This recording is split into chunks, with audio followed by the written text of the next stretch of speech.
जय माता दी दोस्तों। 9 मई और 10 मई का दिन सिंह राशि के लोगों के लिए कैसा होने वाला है?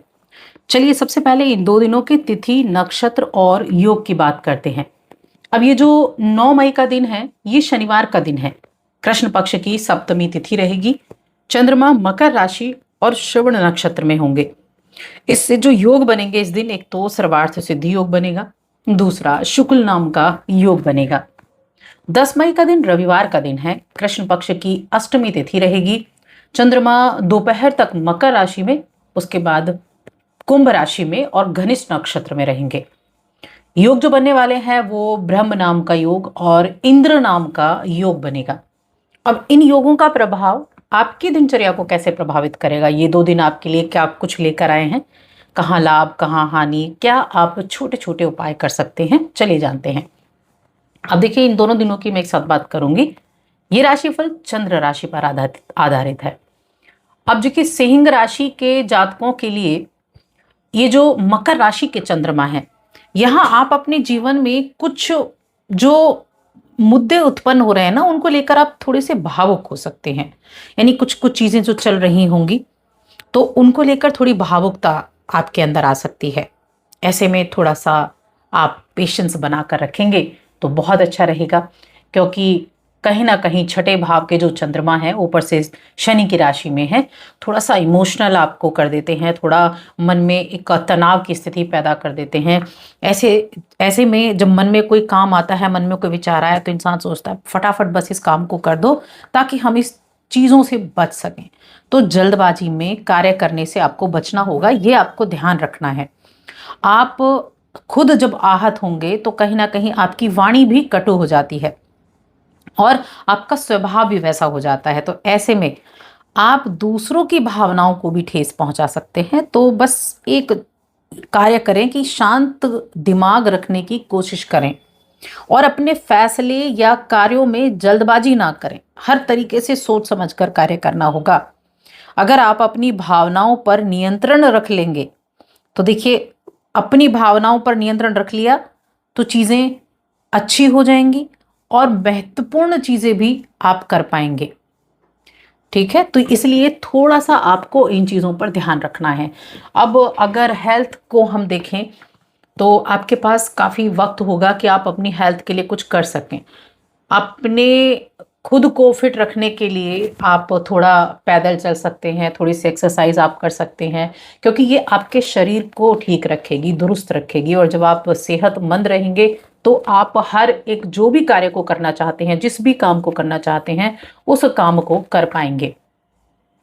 बिना किसी की सलाह लिए आप कहीं भी पैसा इन्वेस्ट या पैसा किसी को देने के बारे में बिल्कुल ना सोचें। घर पर आप लोगों से विचार कर सकते हैं, अपने परिवार के लोगों से या अपने किसी दोस्त से आप विचार विमर्श कर सकते हैं, लेकिन बिना सलाह के नहीं करना है, वरना बाद में पछताना भी पड़ेगा। 12वें घर के स्वामी हैं चंद्रमा आपके लिए, और 12वें घर के स्वामी होकर छठे में बैठे हैं, 12वें घर पर दृष्टि भी डाल रहे हैं। तो थोड़ा सा इन्वेस्टमेंट के लिए ये वक्त अच्छा नहीं है। लेकिन किन चीज़ों के लिए ये वक्त अच्छा है, अब उसकी बात करते हैं। मौज मस्ती के लिए अच्छा है, अपने दोस्तों के साथ बड़ा अच्छा टाइम बिताएंगे, छुट्टियों की योजनाएं बनाएंगे। और जब कहते हैं ना कि छुट्टियों पे जाए ना जाए, योजनाएं बनाने में भी उतना ही इंटरेस्ट आता है, तो योजनाएं बनाते आप दिखेंगे। और जो आपके पास खाली वक्त होगा उसमें किसी आप काम को कर सकते हैं, लेकिन यहाँ भी गैर जरूरी काम में किसी में भी ना लगें। ध्यान रखें, गैर जरूरी कामों से दूरी बनाकर रखें। अगर शनिवार का जो दिन रहेगा ना, इस दिन आप कामकाज के सिलसिले में किसी मीटिंग वगैरह में आप जा सकते हैं। और देखिए, कोई मीटिंग अगर आप अटेंड करते हैं इस दिन, शनिवार के दिन बात कर रही हूँ मैं, तो उसका परिणाम आपके हक में रहेगा, जो आपको पॉजिटिव वाइब्स से भी भर देगा। अगर आपकी मीटिंग नहीं है तो हो सकता है आप किसी ऐसे व्यक्ति के संपर्क में आएंगे जिससे आपको भविष्य में लाभ होने वाला है। आप भविष्य में उसके साथ मिलकर कोई कार्य कर सकते हैं या कुछ भी किसी भी तरीके से उसके साथ आप जुड़ सकते हैं, या फिर ऐसी चीजें होने वाली हैं। जमीन जायदाद से के संबंध में विवाद थोड़ा बहुत हो सकता है। अगर आपको पहले से लग रहा है कि ये चीजें होने वाली हैं, तो आप थोड़ा शांत रहकर चीजों पर काम करें। और देखिए, हाल ही में अगर कोई कानूनी तर्क वितर्क हुआ है तो आप उस चीज का भी वहां थोड़ा सा आप दिखा सकते हैं। कानूनी तर्कों का आप सहारा ले सकते हैं, अगर इस तरह की चीजों में विवाद हो सकता है तो सहारा ले सकते हैं। लेकिन अभी बिल्कुल एकदम कानून के उसमें फंस ना जाएं, आप थोड़ा सहारा लेने की बात करें ऊपरी ऊपरी। और अपनी सुरक्षा का भी आपको ध्यान रखना है, अपनी अंतरात्मा आपको सुननी है, अपनी अंतरात्मा की आवाज। कहते हैं ना, कई बार जब हम आराम से बैठते हैं, धैर्य से हम बैठते हैं, तब हमें रियलाइज होता है कि क्या चीजें अच्छी हैं और क्या चीजें अच्छी नहीं है। लेकिन जब हम एक ही टोन में रहते हैं, एक ही चीज हमारे माइंड में चल रही होती है, तो सारी चीजें हमें अपने अनुरूप ही लग रही होती हैं। तो इसीलिए थोड़ा पेशेंस के साथ आपको कार्य करना होगा।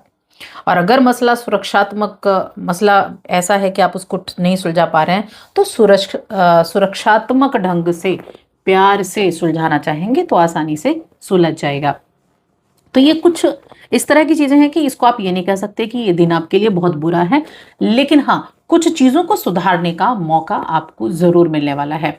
और धन संपत्ति के मामले में भी ठीक ठाक है, पारिवारिक जीवन भी अच्छा है। यहाँ रिश्तों के मामले में काफी उत्तम समय रहेगा। वैवाहिक जीवन हो चाहे प्रेम जीवन हो, इन दोनों ही मामलों में ये समय बहुत अच्छा रहने वाला है। हो सकता है, ये तो हो सकता है कि आपका पिता या आपका कोई बड़ा भाई आपको किसी गलती पर डांट दे, लेकिन आप उनकी बातों को समझने की कोशिश करें।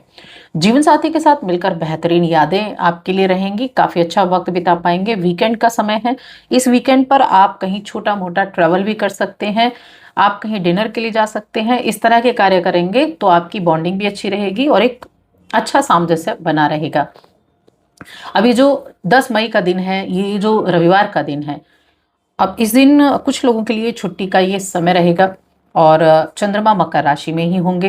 कुछ लोगों के लिए पेंडिंग कामों को पूरा करने का है और कुछ के लिए ये कामकाजी ही दिन रहने वाला है। तो जो भी एक्सपोर्ट इंपोर्ट के काम से जुड़े हुए हैं उनके लिए ठीक है, अच्छा है। उनके लिए मैं कहूँगी फिर भी अच्छा बना हुआ है। और अगर आप एक समाज सेवी हैं तब भी आपके लिए काफ़ी अच्छा समय रहने वाला है, उत्तम रहेगा। दोनों दिन रिश्तों के मामले में अच्छे हैं, पारिवारिक जीवन, वैवाहिक जीवन, प्रेम जीवन, दोनों ही मामलों में अच्छे हैं। प्रेम जीवन के मामले में भी काफ़ी उपयुक्त ये समय रहने वाला है। वहीं हमें शिक्षा की बात करूं तो शिक्षा के मामले में इन 2 दिनों में देखिए, सिंह राशि के जातकों के लिए धनु राशि यानी कि गुरु की राशि ये होती है पंचम भाव की, शिक्षा के भाव की राशि, और गुरु की दृष्टि भी वहाँ है। तो आप अपनी पढ़ाई को लेकर काफ़ी ज़्यादा सक्रिय भी हैं और आप नई चीज़ों को समझने की कोशिश भी कर रहे हैं। नया कोर्स, नई क्लास, उसमें भी आप एडजस्ट हो रहे हैं, नई चीज़ों को पढ़ भी रहे हैं। तो छोटे बच्चों का इंटरेस्ट तो बना रहेगा, लेकिन जब हम बड़ों की बात करते हैं तो वहाँ उनको थोड़ा ध्यान रखना होगा। कंपटीशन की तैयारी कर रहे हैं तो समय के अनुसार, समय के हिसाब से आप पढ़ते रहें ताकि आपको बाद में पछतावा ना हो, इस चीज़ का ध्यान रखें। उपाय क्या कर सकते हैं? देखिए, जीव सेवा, जीव सेवा ही ईश्वर सेवा कही गई है। इसीलिए कोई भी ऐसा व्यक्ति दिखता है जो चल नहीं सकता, अपाहिज कह सकते हैं, उसकी मदद आप किसी भी तरीके से करेंगे तो आप बहुत अच्छी अनुभूति कर पाएंगे। बिना किसी लालच के आप उसकी, किसी ऐसे एक व्यक्ति की मदद जरूर करें। तो बस आज की इस वीडियो में इतना ही।